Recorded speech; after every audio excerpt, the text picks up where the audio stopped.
Assalamualaikum warahmatullahi wabarakatuh. Alhamdulillahi rabbil alamin, wassalatu wassalamu ala asrofil anbiya'i wal mursalin, nabiyyina Muhammadin wa ala alihi wa ashabihi ajma'in, amma ba'du. Ibu-ibu jamaah pengajian rutin pimpinan Takfir Manusia Kembangan Utara yang dirahmati oleh Allah, alhamdulillah kita bisa bersilaturahmi kembali dalam rangka menuntut ilmu, yang semoga dengan ilmu itu kita bisa mengambil manfaat dan kita bisa mengamalkan ilmu tersebut.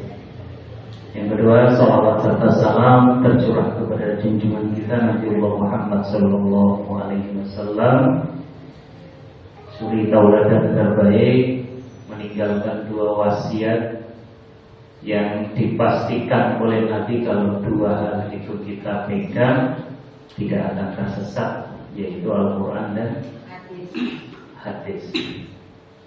Ibu-ibu jamaah pengajian, hari ini kita sampai pada hadis yang nomor 23, bahwa setiap kebaikan itu adalah sedekah. Bismillahirrahmanirrahim.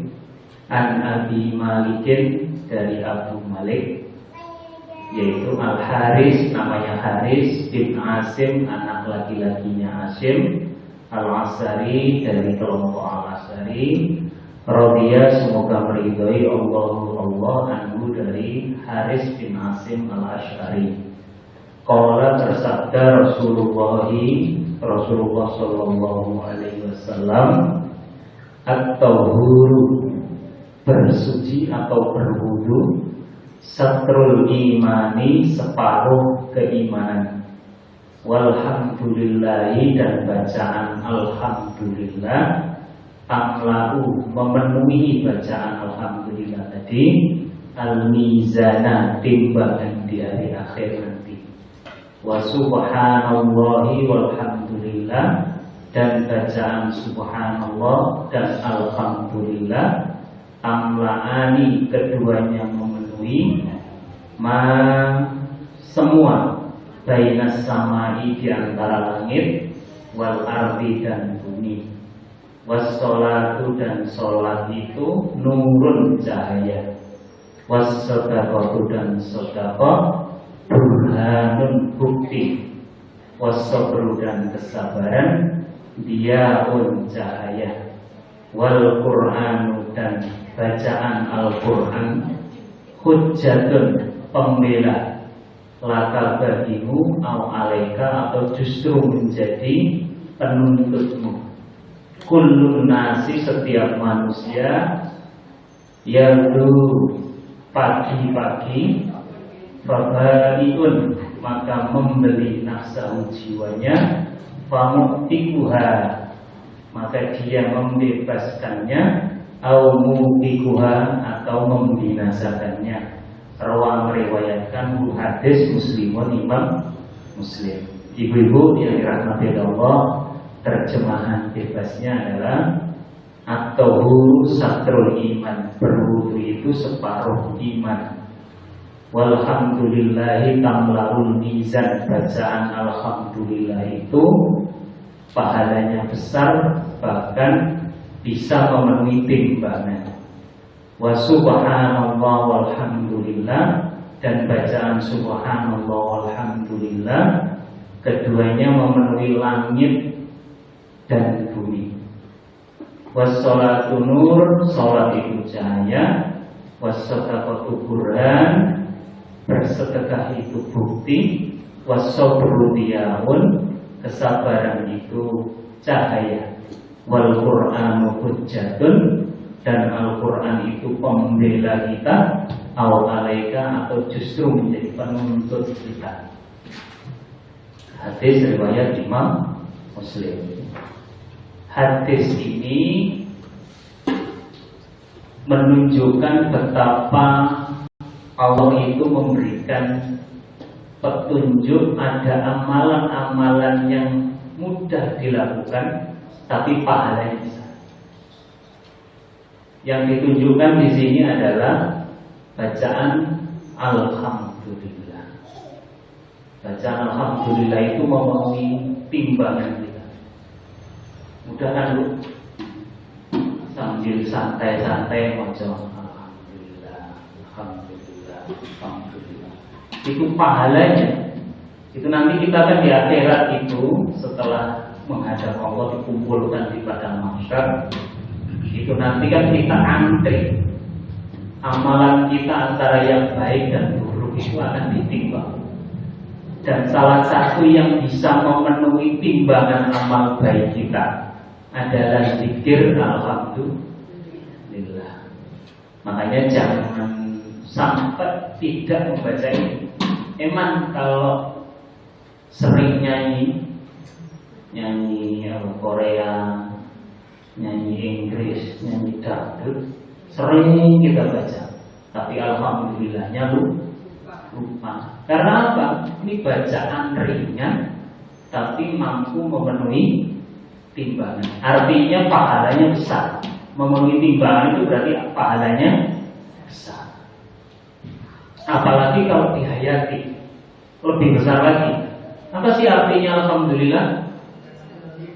Kita memuji Allah dengan setulus hati bahwa apapun yang kita nikmati hari ini itu semua adalah karunia Allah. Apalagi kalau kita membaca itu dengan dihayati dengan perasaan yang seperti itu. Alhamdulillah ya Allah, hari ini meskipun rezekinya sedikit tapi barokah. Alhamdulillah. Jadi ngomong tok itu ya, dari Nabi Muhammad itu mampu memenuhi timbangan. Apalagi kalau ngomongnya dengan penghayatan, beda nanti timbangannya beda.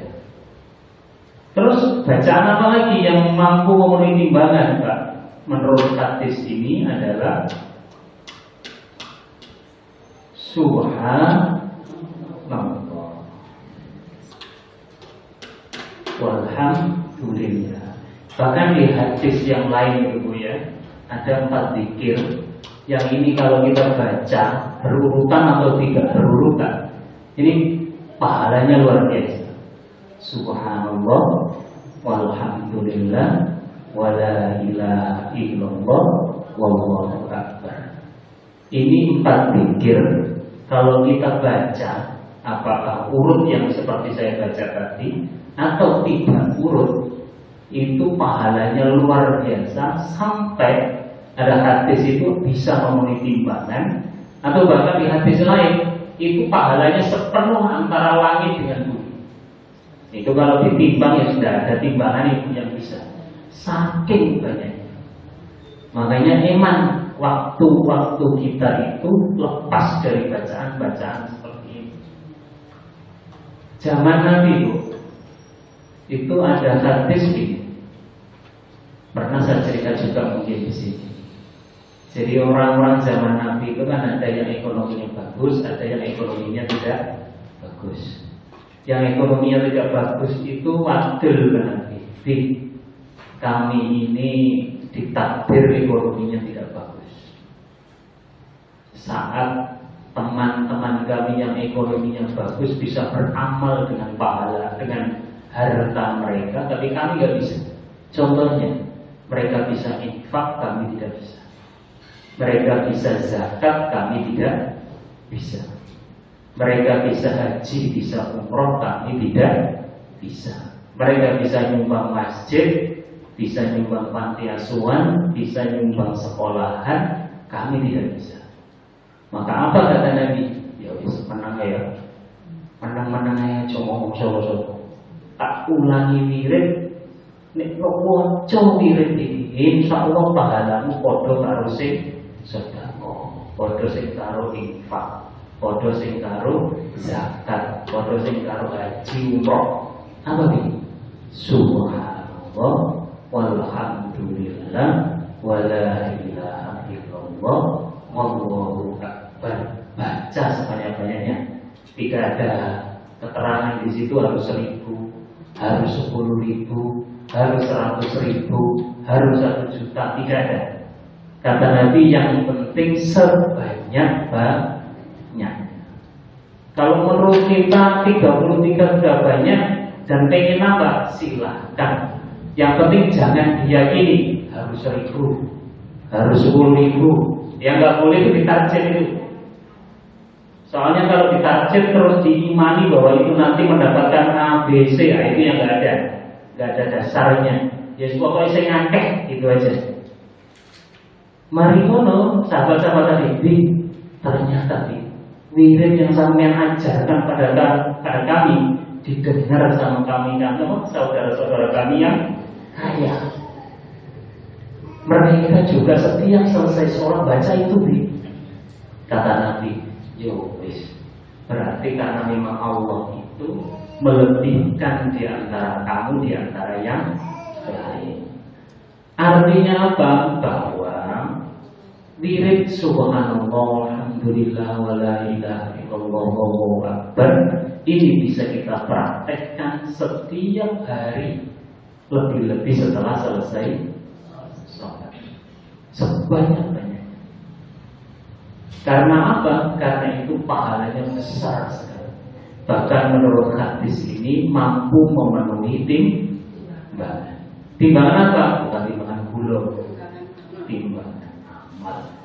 Karena apa? Karena nanti di akhirat kita itu butuh timbangan amal baik kita itu melebihi timbangan amal buruk kita. Kalau enggak repot nanti. Dan ini kan amalannya ringan. Ringan Pak, tapi godaannya akeh. Lah kok iso? Nanti ngomong subhanallah, alhamdulillah, wala ilaha illallah kok Korea. Ono sinetron Indosiar. Ono film ANTV. Ya asik toh. Enteng itu gak bayar. Gak ada tuku sesuatu dulu. Gak pakai kan? Subhanallah, alhamdulillah, wala ilaha illallah, wallahu akbar. Yang nyetir sepeda motor sambil daripada ngomong pemandangan, kan mending baca ini. Misalkan di lampu merah daripada ngamu ngomong sing nerobos lampu merah, mending baca ini. Kalau hafal juz amma, baca juz amma. Kalau nggak hafal ini aja cari. Subhanallah, alhamdulillah, wala ilaha illallah, wallahu akbar. Sebanyak-banyak. Jangan diyakini harus 1.000, jangan diyakini harus 10.000, tidak ada. Yang penting banyak, penting banyak. Gitu kan? Itu yang pertama. Jadi hadis ini menerangkan beberapa hal yang ringan tapi pahalanya banyak. Itu yang pertama, zikir tadi. Yang kedua, berwudu. Berwudu setiap selesai atau setiap kita batal wudu. Angel. Tapi gini, ada cerita. Bilal itu ditanya sama Nabi, Bilal, saya tadi malam itu mimpi. Lah ketika saya mimpi masuk surga, lah kok ketika saya buka pintu surga, aku krungu sandalmu itu jeruk, toplak, saking dekatnya Nabi dengan Bilal ya. Bilal itu tukang azan namanya, Bilal bin Rabah. Tapi dari istilah kalau orang yang ada namanya Bilal. Kalau di masjid-masjid NU itu yang ada namanya Bilal. Padahal itu nama orang. Bilal itu orang kulit hitam, orang Afrika yang sejak awal dia budak terus dimerdekakan oleh Abu Bakar dan akhirnya menjadi orang pertama yang termasuk pertama masuk Islam. Nah, pernah Nabi itu mimpi di surga, buka pintu surga. Ternyata teropaknya Bilal itu sudah ketoprak di surga. Ditanya, apa amalan? Saya ini setiap kali batal wudu, saya selalu langsung wudu. Jadi saya tidak pernah punya hadas besar, saya tidak pernah punya hadas kecil. Jadi setiap saat saya itu suci. Luar biasa wangi. Karena apa? Karena kadang aktivitas kita itu apa ya? Tidak memungkinkan bisa suci setiap saat. Kayak mangan, atelan jeding malas. Nek apa-apa, wis nek apa, wudu mari. Jadi banyak sekali. Tapi itulah yang menurut Nabi amalan-amalan yang pahalanya beda. Bahkan di satu hadis lain, orang itu kalau berwudu dan wudunya dibaguskan, artinya apa? Syarat dan rukunnya wudu itu sempurna dilakukan. Kata Allah, dosa-dosa kecilnya ikut jatuh dari ujung kuku. Bayangkan, kita wudu dengan sempurna, mulai pertama berdoa Bismillah sampai terakhir diakhiri dengan doa Asyhadu an la ilaha illallah wa asyhadu anna Muhammadan abduhu wa rasuluh. Itu kata Nabi, dosa-dosa kecil kita jatuh bersamaan dengan air yang jatuh menetes dari ujung kuku-kuku kita. Lah kalau wudunya sering kayak Bilal tadi, berarti semakin sering dosa-dosa kecilnya hilang. Kalau kita hanya wudu 5 kali sehari menjelang sholat wajib saja, berarti dosa-dosa kita hanya jatuh 5 kali dalam sehari.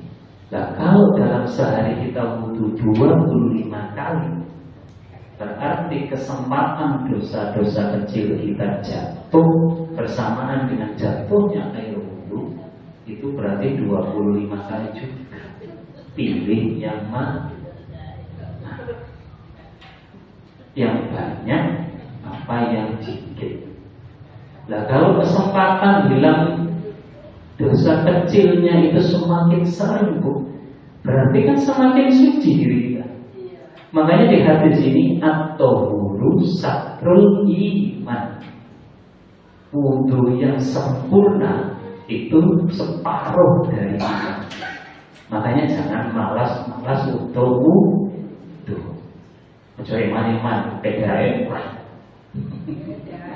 PDAM murah. Sing larang iku nang jedhi. Sing larang nang jedhi. Jadi gitu guys. Jadi yang pertama, ini hadis menerangkan yang mudah tapi pahalanya banyak. Jadi subhanallah, alhamdulillah, la ilaha illallah, wallahu akbar.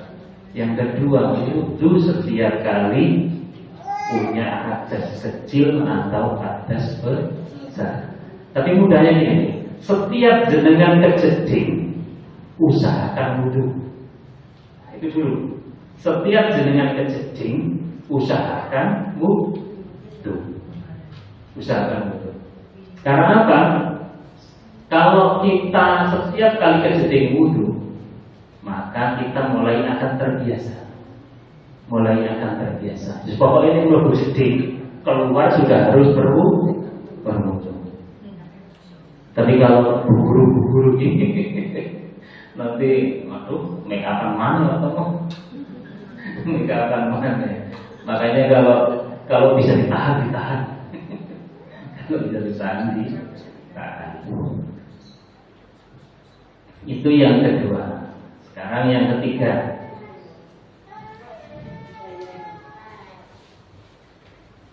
Jadi setelah zikir subhanallah wa la ilaha illallah wallahu akbar dan berwudu setiap kali, punya hadas kecil atau hadas besar, yang ketiga sholat. Sholat itu nur, cahaya. Kenapa dikatakan cahaya? Berarti lawannya ini, kalau orang nggak sholat berarti tidak punya cahaya, ya kan? Sholat itu cahaya, berarti orang yang tidak sholat tidak punya cahaya. Kenapa? Inna sholata tanha anil fahsya wal munkar. Sholat itu salah satu fungsi sosialnya adalah menjauhkan kita dari perbuatan dosa. Baik dosa karena nafsu perut maupun yang di bawah perut, maupun nafsu otak. Nafsu otak itu misalnya melihat barang bagus, ingin diambil. Atau nafsu perut, aduh lapar, posisi bisa tak pangan ini. Atau nafsu kemaluan di bawah perut, itu juga bisa jauh karena kita sholat dengan baik. Itu fungsi sosial. Loh kok diarani fungsi sosial Pak? Iya, karena sholat itu yang pertama kan karena kewajiban kita. Karena Allah menyuruh sholat 5 waktu sehari semalam, itu kewajiban kita. Tapi ingat, di balik kewajiban itu Allah memberikan manfaat terhadap sholat yang kita lakukan. Yaitu apa? Menjauhkan kita dari dosa. Dosa faksa maupun dosa mungkar. Rasani itu mungkar. Korupsi itu mungkar. Berzina itu faksa. Nyolong harta tetangga atau harta orang mungkar. Dan orang yang sholatnya benar tidak mungkin melakukan dosa itu. Makanya sholat itu cahaya. Orang yang tidak sholat atau sholatnya nggak benar, maka dia nggak punya cahaya. Tetap nggak ngerti bedanya antara baik dan buruk. Tajam ya. Lalu yang sholatnya kadang-kadang nggak ngerti, bisa petang. Apalagi yang tidak sholat. Makanya kata Nabi di hadis yang lain, sholat yang satu ke sholat yang lain itu saling menggugurkan dosa. Misalkan dengan sholat subuh, terus sholat lagi duhur. Dosa-dosa dengan kecil-kecil antara subuh dengan duhur itu dihapuskan oleh Allah. Nanti sholat lagi duhur ke asar, itu dosa kecil antara duhur dan asar itu dihapus sama Allah. Asar ke maghrib dihapus lagi sama Allah. Maghrib ke isya dihapus lagi sama Allah. Makanya iman orang yang melewatkan waktu-waktu itu, karena apa? Tidak punya kesempatan, dosanya dia hapus. Makanya sesibuk apapun dahulukan sholat. Kalau bisa dengar adzan masuk sholat. Kadang atau mau penggawean cek-cek, cek lagi mulek, Allahu Akbar, lagi ngetik sehalaman, Allahu Akbar. Kadang-kadang godaannya memang seperti itu. Godaannya kadang memang setan itu semakin kita khusyuk, setan yang menggoda kita levelnya semakin tinggi. Kita itu kalau angkat di hadapan Allah itu kopral, di hadapan Allah. Itu yang goda kita ya setan kopral, dedean. Tapi kalau kedudukan kita di hadapan Allah itu kolonel atau jenderal gitu ya, yang datang ke kita itu ya jenderal kolonelnya setan. Jadi godaan itu pasti sesuai dengan kapasitas kita. Pasti sesuai dengan kapasitas kita. Kadang digoda titik wis katut itu setan ndek aneh. Tapi kalau digoda gak mempan, gak mempan. Sesuk mari bos setan itu cowok sing ngombe canggih. Itu gak mempan digoda ABC. Itu digoda dengan cara lain itu. Jadi gitu. Jadi makanya sholat ini harus kita perbaiki. Karena apa? Karena sholat itu akan menjadi cahaya. Bahkan di akhirat nanti, sholat yang kita kerjakan suatu di dunia ini akan menjadi sinyal kita supaya dikenali oleh Nabi Muhammad. Jadi hambanya Nabi Muhammad, umatnya itu bisa dikenali dari batuknya. Tarohum disimahum bin asari sujud. Jadi nanti mungkin itu cemlorot dari batuk kita karena sering dipakai untuk sujud. Dan dengan cara itu nanti mengenali kita. Karena kan Nabi nggak hidup semasa kita. Lah tahunya Nabi kalau kita umatnya itu dari mana? Min asari sujud.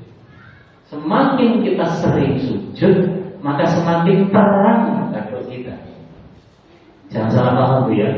Kadang ada orang yang katanya ireng-ireng, yang mungkin beliau sholatnya lama, sholatnya itu, tapi bukan itu yang dicari. Karena di dalam ayatnya itu min asari sujud itu nanti di hari akhirat. Jadi pada Pak Tomo ireng atau sholat atau batu ireng, jangan nanti jadi fitnah nanti ya.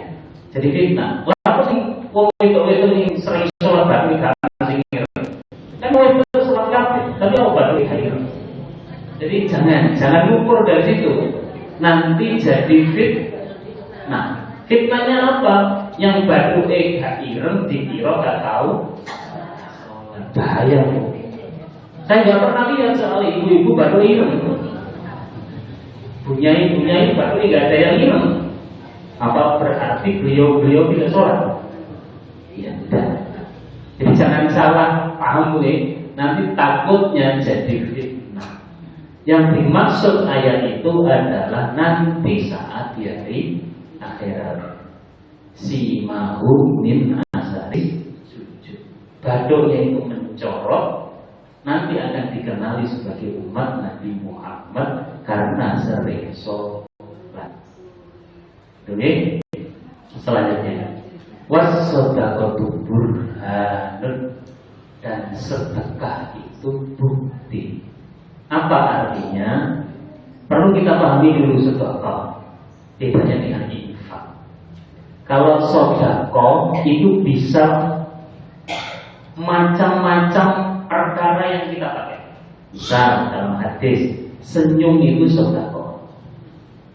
Menyingkirkan batu di tengah jalan yang kalau tidak disingkirkan menjadi penyebab orang kecelakaan, menyebabkan orang kesandung, dipinggirkan di pinggir, itu sedekah.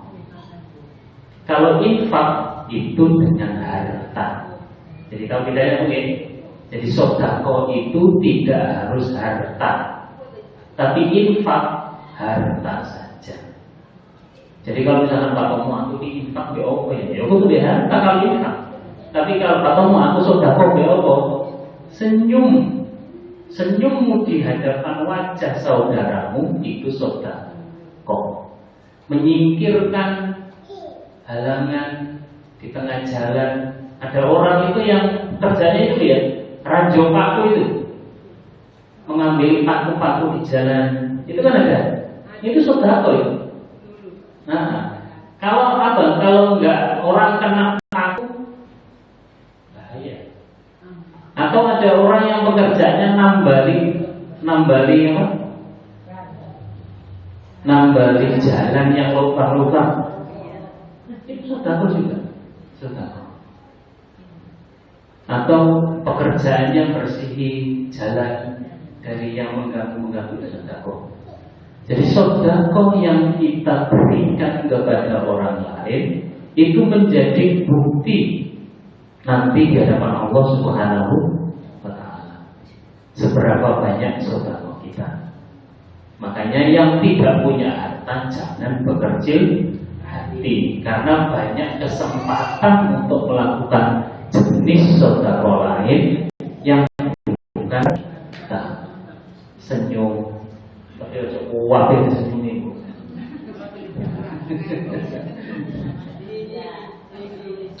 Ya sewajarnya saja. Kalau kenal senyumi. Tapi senyumi ya sing pantes tuh. Senyum ngek lebih kegeran mate. Katanya itu kan ada rumus, senyum itu dua-duanya ditarik ke atas. Ada yang ngomong 3 detik, ada yang ngomong 5 detik, ada yang ngomong 7 detik. Dua-duanya bu, kalau sebelah nyek itu nyek, harus dua-duanya ngangkat. Harus dua-duanya ngangkat. Dan harus lama, 3 detik minimal. Harus 3 detik minimal. Kalau 1 detik itu nggak senyum bu. Nggak senyum. Jadi harus dua-duanya diangkat. Prosesnya lama, 3 detik, 5 detik, 7 detik. Soalnya kalau sebelah saja nanti dikira ngenyek, dikira ngenyek. Nah, kalau ngenyek nggak jadi sedekah, malah jadi gegeran,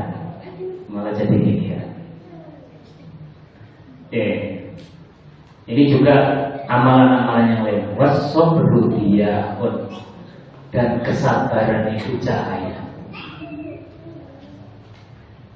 Sabar itu gini, Bu. Orang hidup itu pasti dicoba.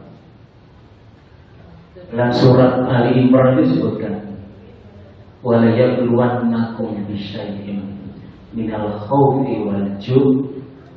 Pasti sungguh, 2 kali Allah ngomong wala nabluwannakum. Lam pertama itu sumpah, nun tasdid di belakang itu juga sumpah. Wala nabluwannakum, pasti sungguh kamu semua akan aku berikan cobaan. Bisyai'in, dengan sesuatu, minal khawfi wal ju', dengan takut dan perut lapar, wa naqsin minal amwal, dan harta kita berkurang, wal anfusi, dan ada jiwa orang sekitar kita yang diambil oleh Allah. Jadi orang diuji kan di antara itu saja, punya perasaan takut nanti kalau aku meninggal, aku besok ya. Takut nanti kalau aku lulus kuliah kerja apa ya. Takut kalau sudah kerja aku bayaran wakil. Pokoknya setiap tahapan pasti muncul ketakutan. Di akhir ayat wa basyiris shabirin. Saya kalau bayar. Nanti di Google walana beluan nakum nanti keluar. Di akhir ayatnya itu Allah memberikan sesuatu yang di luar kita, dan berilah kabar gembira untuk mereka yang sabar. Bayangkan, di ujung awal ayat Allah pasti akan menguji kita. Di ujung ayat sebelah kiri kita pasti diberi kabar gembira. Artinya apa? Ujian-ujian itu akan menghadirkan kebahagiaan. Makanya di hadis ini kesabaran itu cahaya. Karena tahu banyak orang yang ketika diuji justru tidak sabar, tapi malah mencaci maki Allah. Bahkan ada yang mengambil sikap bunuh diri. Iya Pak, data bunuh diri di Indonesia Bu, setiap hari itu 6 orang meninggal karena bunuh diri di Indonesia. Lo dia itu atau ya sakit Indonesia Bu, 6 hari orang meninggal di Indonesia karena bunuh diri setiap hari. Lalu orang tiba-tiba bunuh diri, enggak ada. Pasti karena diawali karena dia menimpa atau mendapatkan sesuatu yang tidak menyenangkan. Allah terlilit hutang, kan dari malam itu hutangnya banyak, anaknya dibunuh 3 orang itu, terus dia bunuh diri.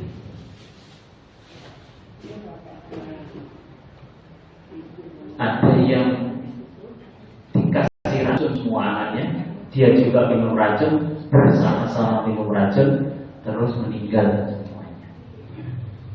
Rata-rata karena ayat itu tadi, bisyai'in minal khawfi wal ju' wa naqsin minal amwali wal anfus was samarat. Jadi orang itu diuji karena ketakutan gak bisa bayar hutang, ketakutan tidak bisa masa depannya kayak apa, ketakutan tidak mendapatkan penghasilan, ketakutan tidak mendapatkan rezeki Allah, dan ketakutan yang lain itu menjadi awal orang bisa mengambil tindakan bunuh diri. Makanya Allah meminta apa? Wabasyiris shabirin. Orang yang sabar itu pasti gembira, karena sabar itu cahaya. Ketika orang mendapatkan cobaan, gelap matanya. Yang bisa menerangi adalah kesabaran. Apa itu sabar? orang-orang yang ketika mendapatkan musibah qalu inna lillahi wa inna ilaihi raji'un. Tidak sekedar kata-kata, tapi dihayati. Apa artinya? Kita semua ini milik Allah dan semua akan kembali kepada yang milik. Dan ini kalau nggak dilatih susah. Makanya contoh paling mudah itu kita hidup seharusnya kayak tukang parkir. Tukang parkir itu ya, misalnya mall sing bagian mobil, itu mobil semua merah kan masuk semua. Hebatnya tukang parkir, orang mobil sakmono apian gak boleh pikiran iki leku. Ya, mobil Alphard masuk, ya Pak sana. Ono Mercy masuk, ya Pak sana. Ya Pak sana, tidak ada pikiran itu miliknya. Engkau nih dijukuk wonge muda. Ya Pak monggo, selamat ya Pak. Malah ditunggak kan? Lah orang hidup kata Allah seharusnya seperti itu. Karena semua yang kita miliki, semua yang ada di kita itu semuanya milik Allah. Inna sesungguhnya kami dan apa yang kami miliki lillahi milik Allah. Milik Allah. Wa inna dan sesungguhnya kami semua yang kami miliki ilaihi kepada Allah rajiun kembali. Ada cerita Umi Salamah, suaminya pergi berdagang atau perang gitu, saya tak lupa. Terus di tengah perjalanan suaminya datang, Umi Salamah itu anaknya meninggal. Suaminya datang ke rumah, nggak diceritain langsung. Ya wis, ya makan, kon adus, kon mangan, kon sholat. Setelah itu tidur, paginya baru ngomong ya. Kalau misalkan kita titip orang barang, terus yang nitip itu ngambil, bagaimana? Juga ngomong ini bukan milik kita, diambil ya nggak apa-apa. Anakmu itu titipan Allah. Lah yang punya anak kita itu Allah mengambilnya kemarin. Bayangkan kata-katanya. Jadi inna lillahi wa inna ilaihi raji'un itu tidak hanya pada kematian seseorang saja. Ketika harta kita hilang diambil orang, ya inna lillahi wa inna ilaihi raji'un. Ketika nikmat yang kita rasakan selama ini tidak lagi kita miliki, inna lillahi wa inna ilaihi raji'un. Karena dengan itu jiwa kita itu imbang. Karena orang itu imbang jiwanya itu karena dua hal. Yang pertama karena sifat sabar, yang kedua karena sifat syukur. Karena hidupnya orang itu kan dua hal saja, senang, sedih. Senang, sedih. Kalau senang, syukur. Kalau sedih, sabar. Hanya itu saja. Karena itu yang membuat rumah sakit menurut kosong. Lah kalau kita nggak punya di antara dua ini, rumah sakit menurut itu penuh. Coba kita kuwaya, tiba-tiba cegat. Kalau nggak sabar, berangkat ke menurut dirawat. Atau kita terus nggak punya sabar, menurut bukan 24 jam. Dan itulah yang kata Nabi, situasi yang mengagumkan dari orang-orang yang beriman. Karena apa? Segala yang terjadi pada orang yang beriman itu disikapi dengan pas. Kalau dia sedang senang, dia sabar, itu baik. Kalau dia susah dan dia sabar, itu juga baik. Kalau dia senang dan dia syukur, itu baik. Jadi orang beriman itu harusnya ini. Kalau sedang senang ya biasa saja. sampai sombong kayak Korun. Harusnya kayak Nabi Sulaiman yang tetap tawadhu. Kalau dia sedang susah, ya kayak Nabi Ayub. Tahu ceritanya Nabi Ayub? Sakit puluhan tahun, disuruh berdoa sama istrinya. Nabi Ayub jenengan kan nabi, angkat tangan, doa kepada Allah. Kata Nabi Ayub, aku dikasih sehat puluhan tahun sama Allah. Mosok baru sakit sehari saja, aku jalur sembuh, isin rasanya.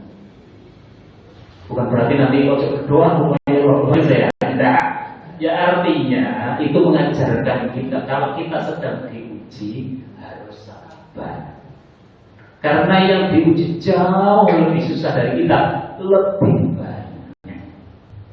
Makanya ada sifat qanaah. Qanaah itu apa? Lihatlah yang di bawah kita. Jangan lihat yang di atas kita. Karena kalau kita lihat orang yang di atas kita, kita jadi meremehkan Allah.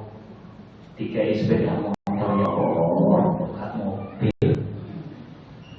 Jadi akhirnya kita meremehkan nikmat sepeda motor. Dikai mobil Ayla, ya Allah, bukan Innova. Kan enak lebih gede, lebih empuk. Kan sing duwe Innova ya ngono, ya Allah, bukan Alphard ya. Bisa sembunjung. Lawange buka dhewe. Jadi kamu. Makanya kalau kita itu enggak qanaah, ya itu jadinya meremehkan nikmatnya Allah. Makanya kesabaran, kesyukuran itu harus menjadi senjatanya orang ini. Karena itu yang membuat rumah sakit benar kosong. Makanya tekad kita rumah sakit benar kosong. Gitu gitu. Wal Qur'anu hujjatun, dan Al-Quran itu harus kita baca setiap hari. Jangan jadikan rumahmu itu kayak kuburan. Artinya apa? Gak tahu dikai sholat, gak tahu dikai maca Quran. Nah, berarti rumah kita ngalang-alai kuburan, gak tahu dikai sholat. Karena apa? Ya kadang kuburan aja kata isi orang yang maca Quran. Mosok upah kita kalah. Makanya biasakan maca Quran di rumah. Setiap kali ada kesempatan. Kalau kesempatan sempat 5 menit ini insya Allah 1 halaman bisa. 10 menit 2 halaman. 15 menit 3 halaman. Aku gradul banget. Kata Nabi apa? Si gradul-gradul itu pahalanya malah 2 kali lipat. Kul dong, 2 kali lipat. 2 kali. Nah itu kata Nabi yang ngomong. Gradul-gradul gak apa-apa.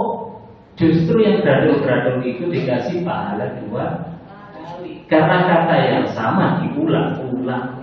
Tidak hanya 2 kali, kadang-kadang sampai 4 kali. Jadi yang lancar dikasih pahala sesuai jumlah bacaan, yang gak lancar dikasih pahala sesuai jumlah pengulangan. Ada imbang kan? Jadi gak apa-apa Bu. Kalau ya Pak Komo peserta rumah murotal gak apa-apa. Sing penting di rumah itu ada bacaan Quran. Karena Quran itu akan menjadi penolong kita nanti di hadapan Allah. Di rumah ada berapa Quran Bu? Di rumah bapak punya, ibu punya, anak punya. Satu saja tidak apa-apa. Yang penting kita bersifat atau dibaca ya, karena itu baik nanti. Jadi karena apa? Karena Quran nanti akan datang kepada Allah menjadi penolong kita. Tapi kita tidak tahu dibaca, ya bahaya. Ya Allah, aku itu dituku mulai tahun 2000 sampai 2021 atau dibuka. Nanti kita dituntut oleh Quran yang kita beli itu. Nek gak iso maca sing cilik-cilik tuku sing gede. Kan sekarang Quran itu banyak kan? Ukuran A3 banyak. Ojo tuku sing ukuran A5 Bu. Kecil sekali seperti laptop ini A5. minimal 4. Jangan yang ada terjemahan yang kecil lagi nanti tulisannya. Kadang saya yang umur 44 ya aja mau coba 4 sudah itu bisa nopo. Terus gombal-gombal. Jadi mintanya yang folio yang agak besar.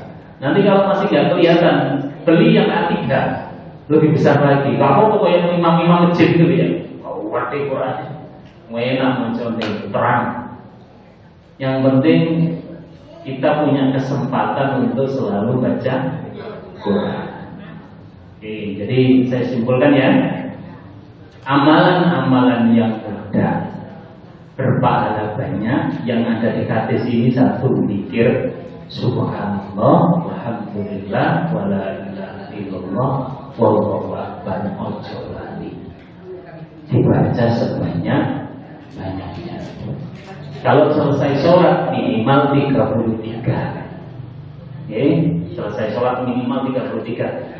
Kalau pakai tasbih silakan, kalau lupa hitungannya kabin apa atau mau lalu HP aja bisa buat hitung. Namanya beli yang apa? Masa itu gak bid'ah bisa? Gak apa-apa, gak bid'ah.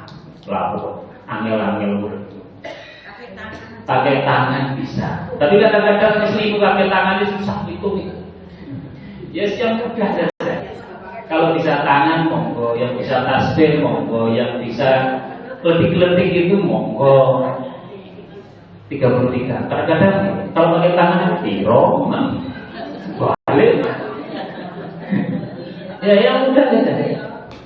Kalau lupa ya isinya 1, 2, 3, 4, 5, 6, 7, 8, 9, 10 balik makanya 1, 2, 3, 4. Yes yang mudah minimal 33 kali. Yang kedua, wudu setiap kali hadas. Kalau nggak bisa, pokoknya benar-benar jeding sampean waktu wudu. Sulit kalau ini memang sulit. Banyak teh akeh, pakai 2.000. Terus sholat, jangan lupa. Karena sholat itu selain menjadi cahaya untuk kita, kata hadis lagi, dari sholat yang satu ke sholat yang lain menggugurkan dosa. Dari sholat yang ini ke sholat yang ini menggugurkan dosa. Jadi harus males-males sholat. Terus sedekah diperbanyak.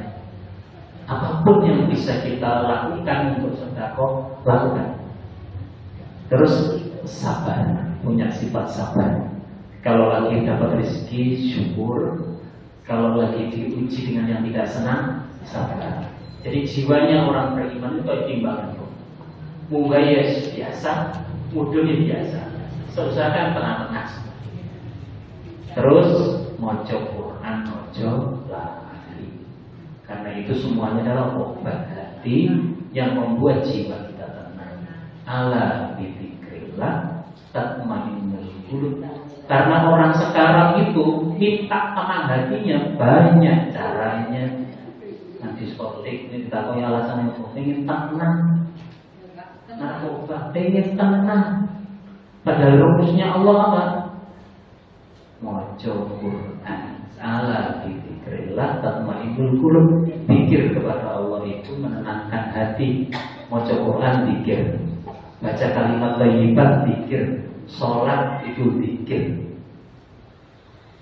Wa man a'rada an dzikri fa inna lahu ma'isatan dhanka. Siapa yang berpaling dari ingat kepadaku, hidupnya sempit. Nah, kalau orang-orang itu yang hidupnya sempit, itu berarti jauh dari zikir kepada Allah. Makanya kalau hidupnya pengen lapang, jembar, enteng, zikir kepada Allah. Zikir dengan ucapan, zikir dengan perbuatan sholat, zikir dengan perbuatan sosial. Ngekei tonggone duduk sama kau, ngekei tonggone jajan siji, ngekei anak kau duit 2.000, 3.000. Itu bagian kita mengingat kepada Allah. Maka hidup kita akan luas. Gitu ya? Ada pertanyaan? Kalau baca Al-Quran melalui HP itu apa, Bapak? Enggak apa. Pokoknya saya mau coba sebut kamar mandi.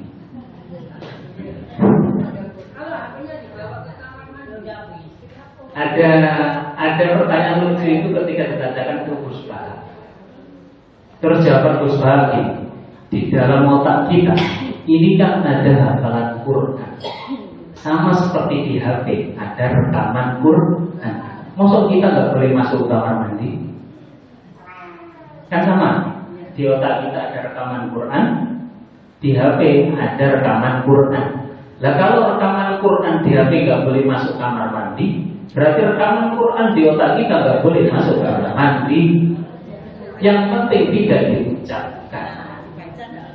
Ya, tapi kalau ada di dalam ya nggak apa-apa. Ya kalau nggak boleh, berarti kita nggak boleh masuk kamar mandi. Lalu di dalam otak kita ada rekaman Quran. Oke. Jadi kan sama posisinya. HP kita ada Qurannya, otak kita ada Qurannya. Berarti kalau masuk kamar mandi, otak kita disimpan. Yang nggak boleh diucapkan di kamar mandi. Yo masuk Quran kamar mandi, masuk kamar berliani. Gitu deh. Itu ada lagi pertanyaan? Cukup? Karena sudah jam 5, mohon maaf jika ada keterangan yang salah, ada kata-kata yang menyinggung, mohon maaf. Nasrul minallah wa fathun qarib wa basyiris sabirin. Assalamualaikum warahmatullahi wabarakatuh.